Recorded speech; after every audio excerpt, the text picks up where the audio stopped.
అబ్బబ్బా తల బద్దలైపోతుంది. ఒకటే తలనొప్పి. ఏంటత్తయ్య గారు మీ ఫ్రెండ్ వాళ్ళ ఇంటికి వెళ్తానని చెప్పి తల పట్టుకొని కూర్చున్నారు? తలనొప్పి భరించలేకపోతున్నానమ్మా. టీ తీసుకురమ్మంటారా? టీ తాగానమ్మా. పోనీ టాబ్లెట్ తీసుకురమ్మంటారా? టాబ్లెట్ కూడా వేసుకున్నాను. అయితే కాసేపు పడుకోండి. ఇప్పటి వరకు రెస్ట్ తీసుకునే వచ్చాను, అయినా తగ్గట్లేదు. ఓ అవునా అత్తయ్య గారు? మీకు ఇలా కాదు, చెప్తాను ఆగండి. అత్తయ్య గారు మీకు ఒకటి చెప్పడం మర్చిపోయాను. ఏంటమ్మా? మన పక్కింటోళ్ళ ఇంట్లో ఏం జరిగిందో తెలిసిందా మీకు? తెలియలేదు.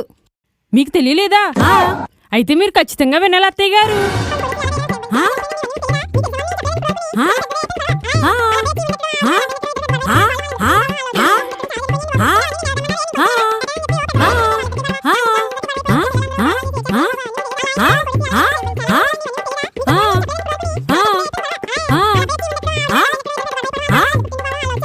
అత్తయ్య గారు తలనొప్పి తగ్గింది